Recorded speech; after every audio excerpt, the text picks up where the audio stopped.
This is George Dionne of the Rock is George podcast, and this is a KNAC.com exclusive interview with bassist and vocalist Tom Angelripper of the German thrash metal act Sodom. Well, today we're talking about the reissue of Sodom's 1994 album, Get What You Deserve, which is coming out on February 27th through Noise BMG. Kind of part of a re-release campaign you guys have been doing. You did Tap the Vein in 2024. Who reaches out to whom when it comes to these re-releases? I have to tell the people that the complete back catalog from Sodom was sold by SPV to BMG. I think it was 10 or 12 years ago, and the first re-release was the Agent Orange, but this was just a vinyl and the CD version, you know. And later we started with the M16. That was a box set. And last year we finished the Tapping the Vein. So we wanna get the whole back catalog re-released. And BMG got the rights to do this. They got the license until 2016, you know. I think till Epitome of Torture, you know. But now we want to make the back catalog. I think the older stuff, you know, where people are waiting for, because there was never a Tapping the Vein re-release, you know. That was the first time, you know. I don't know why SPV never think about a re-release or whatever, you know. But BMG did a great job, you know. And especially with sort of the resurgence of vinyl, it's good to kind of have something like Get What You Deserve on vinyl, which you couldn't get back in 1994, right? It's too expensive, you know. If you go to Discogs or eBay, you know, you want to get a Tapping the Vein or Get What You Deserve first press, you know, you're gonna pay the price, you know. I think that's $600 or $800 or euros in Germany, you know. It's too expensive, so people waiting for it, you know. But when we started a box set with a re-release, we put everything, every material we get into the box set, you know. And I Get What You Deserve with two different Get What You Deserve. There was the remaster and a remix. So we were lucky that we get the original tapes, you know, in our archives, you know, the multi-track tapes, you know. So Andy Brinks could make a remix, but in the end, I like more the remaster, you know, because I like the original sound, you know. But it's something special for the fans. There was also the EP Aber bitte mit Sahne. It's from '93. We put in a box set, you know, and the live album, you know, which was the first gig with Atomic Steiff, the drummer. Absolutely. Do you recall the last time you listened to this album before you decided to put the re-release together? No, I have to tell you, Get What You Deserve is my personal favorite Sodom album, you know. And I listen all the time, you know. I remember back to last year, you know, we get some shows and we put some stuff from Get What You Deserve into the set list, you know, which was very important to me. So I know all the songs, you know.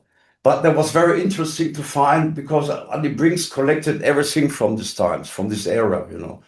And he gets some tapes, you know, with some rehearsal material, some live mixing desk recordings and all the stuff, you know. He collected everything. So we were lucky to put a big package, you know. And see the box set, it's a really big one, you know. It is a huge package. Why don't we talk about the different versions that you have for Get What You Deserve? There's a 3 CD collection, which includes the original album remastered, the Blitzkrieg remixes by Andy Brinks, the remaster and remixer, Aberbit mit. I'm sorry, I forgot. Aber bitte mit Sahne means, but please with cream, you know. Please, but with whipped cream. Yeah, when you order a piece of cake in a restaurant, but please with cream on top. You know? So, how does Andy's mix differ from the album mix for Get What You Deserve? I notice it's a little more raw, like you're in the studio recording it. How do you think it differs? Yes, it's a big difference. I think the bass is more, it sounds more like a bass guitar, you know. And so we had a couple of effects on the drum kit in the original mix, you know. And there were also different versions of my vocals, you know. There were some one or two tracks with different vocals and different lines, different guitar solos, So he don't want to. We cannot make a modern production from Get What You Deserve, because I have to tell you that we just recorded one guitar and one bass guitar, which was very complicated because the record company, especially in these times when all the bands tried to get more commercial, because of the grunge scene growing up in Germany, and a lot of thrash metal bands changed. Sodom never. So we go back. So we just recorded one bass and one guitar, like the first Ramones album, where I got the guitar on the left side and the bass on the right side. It's not a stereo sound. So we get a lot of trouble with it, but we don't want to change it. And so Andy makes it very rough. I think that's he tried to catch the original sound from a drum kit, especially, without any effects. In these times there was no digital. We have no digital mixing desk, whatever. There was a mix of analog mixing and a little bit digital. And he tried to get the sound so organic as possible. And with the EP remaster and remix, he sort of did the same thing, right? Yeah, but we got two guitars, on our bit and bizarre. Yeah, so we get a better stereo effect, but the same drum sound, and that was a very small studio, but with a good drum sound, with good special room for recording drums, But in my opinion, it's the heaviest Sodom album ever, because it's so rough. Also the arrangements are very easy.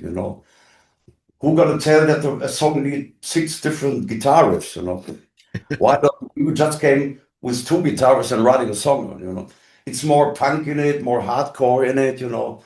So that's what I really like in Sodom. Especially the heaviest songs. And I was going to mention that a lot of people say it was your punk album. Sure, there's elements of thrash and heavy metal, but it's definitely got that punk vibe. And I would imagine your drummer was tired after recording this one. Oh, yes, he was. I think he just recorded the drums in one take, I think, And I remember we came to the studio and he told the drums are finished. He played the drums without any guitars on a headphone, I think that was a big step from Chris Witchhunter to Atomic Steiff, and Atomic Steiff was more accurate, it was more speedy with a hi-hat sound and a snare sound and everything. In these times, people say there was a German Dave Lombardo on the drums, In this time, I think there was the best drummer in Germany, This album, it's so brutal. Because we were inspired by the first Venom record, Welcome to Hell, which is my all-time favorite album.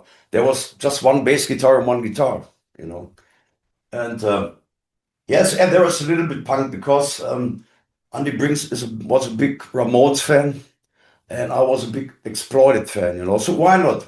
We always have some punk songs in every album. Your drummer had a bit to prove because he was filling the shoes of your previous drummer. This was his first album. I would imagine he was a bit nervous, but at the same time willing to show you what he had. No, he was not. He never was nervous. He was a very cool guy. And in the scene, people know Atomic Steiff because he played in different other bands like Living Death. The Living Death never getting so big, But in these times, in the beginning of the 80s, Living Death was a big band in Germany. So people know him, but. He was very cool. He never had to get nervous, He said, "That's my job. I'm a drummer, I'm gonna sit down and do this, It's so sad that he died a couple of months ago, That's so he never could celebrate the re-release of this thing, Right. Never. That's the way it is,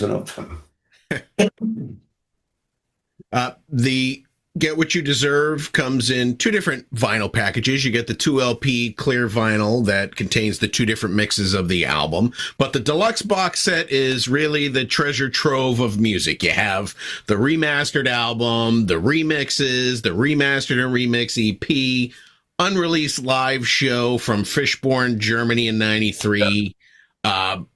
Do you remember playing that No, show in no, Fishburne? I don't remember that show. Because after a show, I forget it, because we got the next one. Yes, there is a lot of material in it about, I get all the stuff here is also a book, with all the pictures and all the liner notes, we got some stickers here, and here's also live stuff, in Traunreut, there's different stuff, and all the violins in different colors, They look fantastic. which I don't like, because it's too confusing, which color is in which version, there is a special fan club one, where there's a liquid blood in it, and there's different, I don't know, I'm not a big fan of it, because I just liked black one, this is a different color, and I don't know. But that's the way it is nowadays, the record company, they can do 100 colors, it's if they want, And I know there are a lot of Sodom fans who are going to try to buy everything, More power to them. That's good for you. It's good for me, yes. But it's not my business, doing different colors, different versions, and all this stuff. It's confusing. It's a record company's business. Yeah. So, in addition to that live show, there's a DVD with a couple of live shows and some older footage. Did Sodom record a lot of live shows back in the day? No, I think the live show in Fishborn we recorded with a camcorder. The small camcorder. There was was called mini DV tape, small tapes in it. Yeah. And we took the sound for it. The sound it's awful. It's not a live album. It's not. You cannot mix anything. You cannot master anything. But it's just a document. It just documented how the band started with Atomic Steiff. It's not a. You cannot enjoy the live show when you listen to this, because it's very rough. You just have a mono microphone and a camera. It sounds like shit. But it's especially for the fans who are interested in the Sodom history. Absolutely. So you had this live show in 93. You had the Truant show from 93, Metal Blast show from 93, but you put out a live album, Marooned, in 1994. Were any of these 93 shows planned to be a live release at some point? No. There was just a couple of shows, And then we came back to the idea because we want to release a live album every 4 years, after 4 years, Right. And then we came with the idea of recording a live album, which is a Marooned, and which will be probably the next project we got here now. So we have to talk with the record company, and we are also lucky because we have so many multi-track tapes from Hamburg, Bremen. We played in Essen live at Zeche Karl. That was a video in this time. We got everything. But we talked to the record company. What is the next one? But I think I'm in flow with working with Andy Brinks. So we go to the Marooned. It's the next step, and after this we go back because people waiting for, especially Obsessed by Cruelty and all this stuff. That is the big thing, or In the Sound of Evil, Persecution Media, and all this stuff. They want you to go backwards rather than forwards from where we're at right now. Yes. And so we are working with Andy Brinks nowadays, and I talked to the BMG that we think about Obsessed by Cruelty will be the biggest thing ever, Because for a lot of people, Obsessed by Cruelty is the most influential Sodom album ever. You know what? And the special on Obsessed by Cruelty is that we have 2 different records, We recorded this album twice, and the story behind is very confusing. And nowadays I'm doing some research. What happened to the studio? Why they don't release the first recordings, which they recorded which they released in US America, on Metal Blade, And very confusing. I have to write down the whole story, But I think next, what we're gonna do is going to the Marooned. Okay. Take me back to being in the studio recording Get What You Deserve. What do you remember back then? The problem is I can't remember it because there was a lot of alcohol, in these times, It was, I think we recorded the whole album in 1 week. That was very fast. What I told before, Atomic Steiff recording the drums in 1 day, without guitars on a headphone. And then we go to the studio recording bass and guitars, just one bass, one guitar, and putting the vocals later on. I think it's gone for 1 week, and then we start mixing it in 2 days or whatever. Very, very fast. And also writing the songs was just a couple of months. Sometimes we went to the rehearsal room, we came out with 3 brand new songs. It was completely different times. But very easy to record, and very cheap, because some bands go to studio for weeks in these times. Try to get the high polished, bigger production. We don't. We don't want to waste money just for getting a better record. Now, you mentioned earlier, 1994, not the best time to be putting out a heavy metal album because tastes were changing. People were pushing towards the grunge sound. You said you stuck to your guns, but was there any pressure from your record label to adapt to the current soundscape? Yes. Well, we got always a little bit pressure, but I talked to the record company. We're gonna do what we want. We don't need any dictation from outside what we want to do. I remember back when Agent Orange was very, very successful.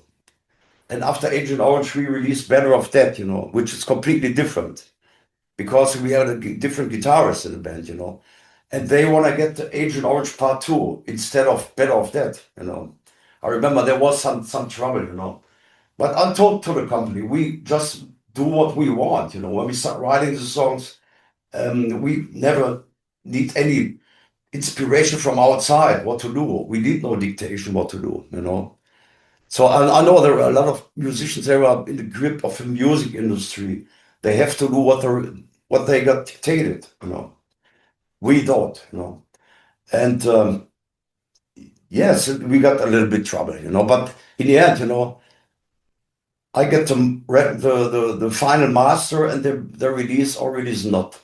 That is not my fault. That's not my issue. But in the end, it's a typical Sodom album. And when we changed to grunge sound or more modern sound in the 90s, I think we're gonna lose a lot of fans.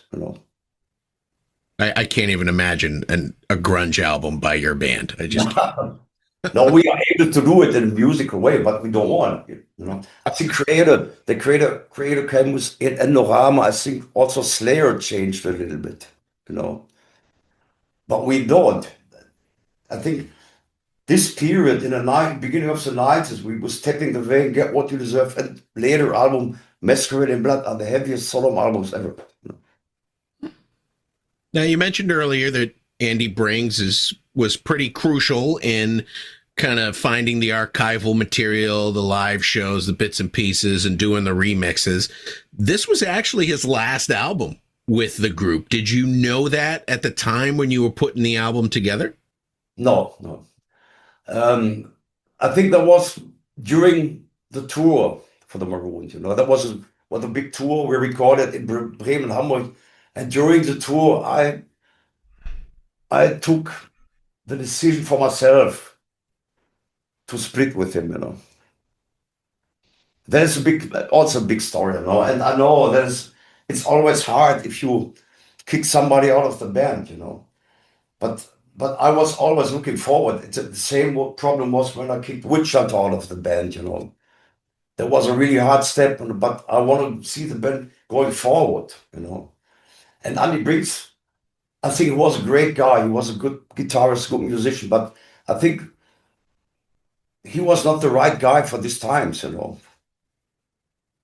Fair enough. But that's the thing. That there was no personal problems. And then I talked to my management. You have to kick him out. I can't. You have to do this. So, getting Andy involved in this re-release, is that something that the label did, or did you or your management reach out to him about it? I always was in contact with Andy Brings, I lost him for a couple of years, but I remember back when we started producing the Lords of Depravity DVD Part 1, I came back to him. I get in contact to him, because he worked also for the DVD Lords of Depravity, and then we had no problems nowadays. We're getting older, getting more serious. We can talk about everything. And make a re-release of Tapping the Veil or Get What You Deserve. That was really something he really enjoyed. He really loved to do this. And everything he's gonna do, he do a big promotion for Get What You Do. He did a lot of video clips and also the Instagram and Facebook promotion. So that is the point I'm out. I don't want to do this. But for him, it's a dream come true to get this re-release with all the material. Now, a big change with the re-release of the album is the album's cover. Now it features your mascot unmasking.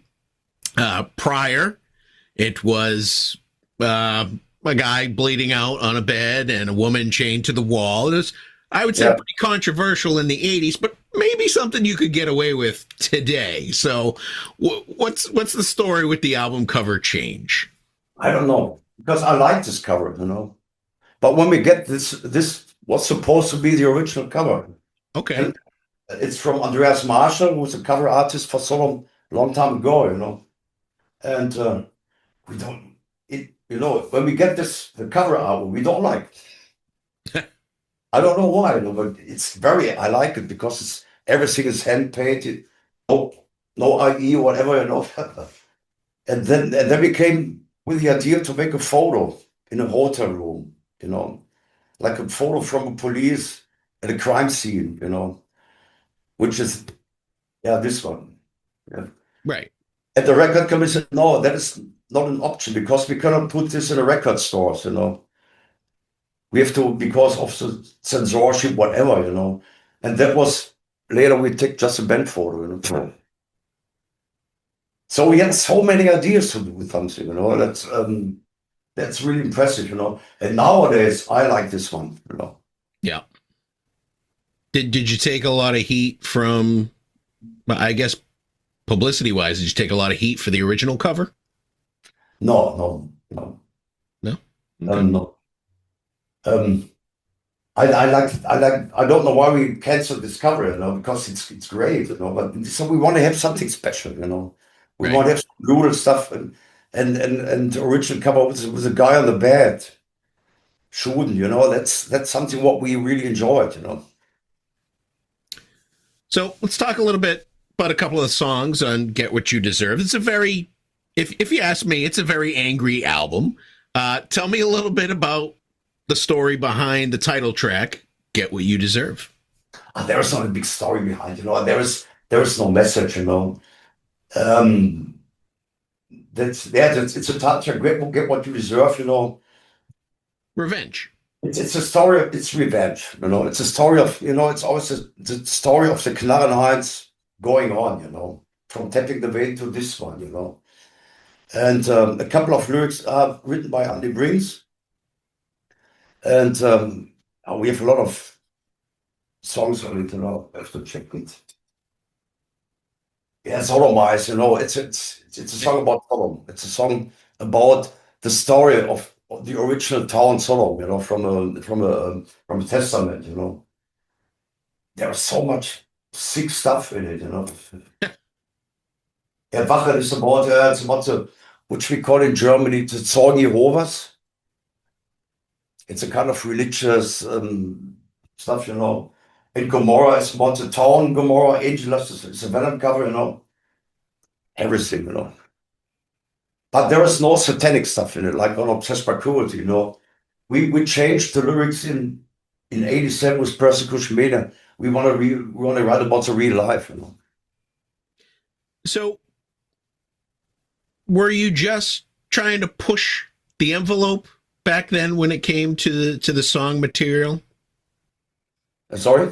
Were you just trying to push the envelope when it came to the song material, something like Sodomize or something like Silence is Content or Eat Me? Were you just trying to push the envelope for the times of 1994? Yes, I think Silence Content is about the killing of whales in Japan, That what we really hate, because and that was the reason why we never played in Japan after this for a long time, because Japanese still kill whales, for food, just to get for food, I'm a hunter for myself, but that is the reason why we're gonna do this, But there is no reason killing whales, and that's also some political stuff in it, and yes, and when we start writing the songs, that was what I told before. We met in a rehearsal room. Sometimes I get the lyrics before we start writing a song. Sometimes we just get a guitar riff, and I start writing some stuff down. It's completely different. There is no special way writing a song, especially in these times. We go to the rehearsal room, we get some beers and start jamming. It's always a jam session.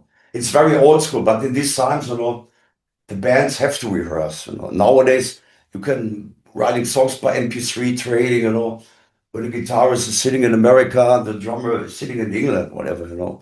But in my opinion, writing a song, it's better to do it with a band in a rehearsal room. Sometimes you go out, you have no ideas. Sometimes you go, you can out of rooms 2 or 3 brand new songs. So you mentioned jam sessions and coming up with song ideas. You have the instrumental Tribute to Moby Dick. Was that always supposed to be an instrumental, or was someone supposed to write some lyrics and just never got around to it? Sorry? The song Tribute to Moby Dick, was that always supposed to be an instrumental, or was someone supposed to write some lyrics at some point? No, that was an instrumental, that was there is no chance for putting lyrics on it, That's we just want to, when we later we produce a video clip for the song, But Tribute to Moby Dick is something what really, because there is a movie called Moby Dick. It's in the 60s or 50s, with I forgot the main actor in this movie. And this was also a big idea because I was a big fan of this movie, And no, that was supposed to be an instrumental, yeah. Recently, you released a music video for Jabba the Hutt. It's got some great old VHS footage of you guys putting together the cover, Forget What You Deserve, and for the EP. Was that your family helping out with the photo shoots? I think the video clip was from Jabba the Hutt, which was produced by Andy Brinks, because he has so much material, what I told before, I remember there was a show, his father was at the show filming all the stuff. We have also backstage material, and he put together some of this material just for the clip, And Jabba the Hutt's not about the Star Wars character, right? No. That's about a guy we know, but I can't tell the name. That's top secret, Somebody that you dealt with in the music business? Yes, somebody from the music business. really, really fat guy in these times. It's another story, It's always very stupid, some of the lyrics, but who cares, It's a killer song. You made the statement last year that Sodom was on hiatus from live performances due to personal and business reasons. Is this still the case? Yes. That was, I think, last year. I took the decision to stop touring for a while, because I'm in a very good condition. My doctor said you are 63 years old. You're in a very good condition, But sometime, we are after.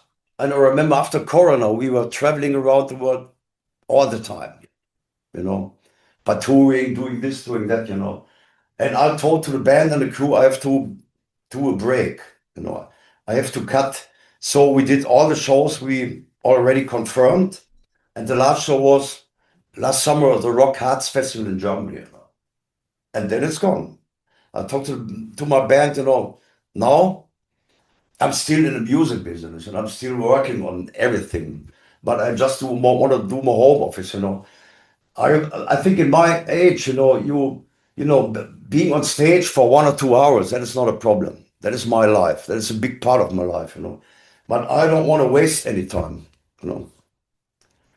But if you're touring outside Germany and the worldwide, you have to spend more time. I know, but you waste all the time. So I need more time for me personally, my family, my house, my hunting, and everything. Are you open to like a festival here and there or a one-off show somewhere in your area? No, no, no, no. No, that's it. My booking agency told me we get a lot of offers for Sodom, Yeah. especially for the summer festivals. We have so many festivals in Germany. It's amazing. You can make a lot of money because if you're a professional musician, and playing live shows, that is where you can make you live from. That is where the money is coming from.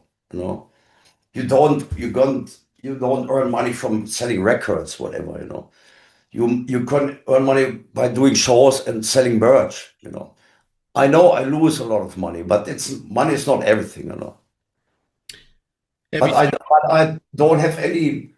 I don't want to set up any time schedule to come back. I don't know. It's like Tom Araya when he stopped doing this. You know the story behind.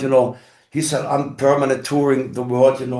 I never see my kids growing up and I'm never at home. Maybe that's the same reasons, in my opinion. have you thought about working on the other side of the business, either in management or promoting some of these shows or something of that like? No, no. I think I'm not a good promoter. I get some requests from younger bands who ask me to produce an album. Or going with the band in studio, producing an album and take care of this, or managing a band. I don't want it. I'm a musician. I'm not so in the music business. So I do nothing. I just do what I want. So if you have an Should own be. hunting district like me, you have to go all the time, taking care of everything, and being in the nature or going out shooting or not, whatever. There are so many things to do. What do you like to hunt? In my district, I hunt roe deers and boars. That's interesting. Boars. We don't get a lot of that here in New England. Oh, we have a lot of also. But the problem is you just can shoot them by night. You never see boars at daytime. Because so many people walking around, and it's and all the boars and also the roe deer is coming out by night. But it's forbidden to shoot deers by night, but you can shoot boars and fox by night. You need some special equipment for it. What's the biggest It's my big passion. what's the biggest boar that you shot? I think it was 80 kilos. Impressive. It's not so big. It's called Kyler. A male one. It was a big one. Yeah. But when I get the chance, I just shoot the small one for the kitchen. So, since you're not doing live performances anymore, are you going to continue writing new music? Oh yes, I have a couple of new ideas for lyrics, and sometimes I came up with a guitar riff, and I take one of my bass guitars, recording some stuff. I always have a lot of. Sometimes I wake up in the night, I get some ideas for anything. I'm gonna write it down, and put it on my computer. So we have an option with SPV. That is another thing. They want to have a new album. I don't know when but I think in the next 1 or 2 years we're talking about a new album. You have That's what I do. And also on the last album, The Arsonist, also our drummer Tony. had a couple of songs written on this album, which is great, Yes, I still have ideas. You've had an incredibly long relationship with SPV, probably longer than any band's ever been on a single label. So obviously they love Sodom, they love working with you, and they're not too complicated to deal with. It's amazing. But we changed. I remember changed in after Masquerade in Blood, which came out in '95. We changed the record company. We've been at Drucker Records for the Code Red album. We have on the Till Death Us, we are working with Gun Records, and with M16 in 2000 we came back to SPV. Why not? It's a good company, It's we don't have any problems, I have a good contract, and they did a great job. I don't want to change anything. So we get an option for the next album for the next 1 or 2 years. Right. So before I let you go, where did you get the nickname Angelripper? I don't, when we start forming the band, and I think the first real lineup was with Aggressor on the guitars. You are Aggressor. We just looking for special names, like the first Venom, the names, and the drummer, you are Witch Hunter. We talk about what can we do, what names, and I came up with Angelripper. I don't know why, but nowadays people say, hey, Angelripper, don't think about it, That was in the beginning, was a kind of fashion giving special names to the musicians, or the music was witching metal. What is witching metal? If you talk about thrash metal, I think Sodom is not a typical thrash metal band, in my opinion. But that was the kind of fashion when we started in 81, 82. Today, everybody's just like Steve Jones. So I don't want to change it at all. Right. Well, Tom, those are all the questions I have for you today. The new Sodom re-release is Get What You Deserve. It's out on February 27th through Noise BMG. Sounds like a fantastic collection. I was able to listen to everything but the live shows, and I want to wish you the best of luck with it, and I want to thank you for telling me more about it today. Yes, and we talk when Marooned is coming out, all right? Absolutely.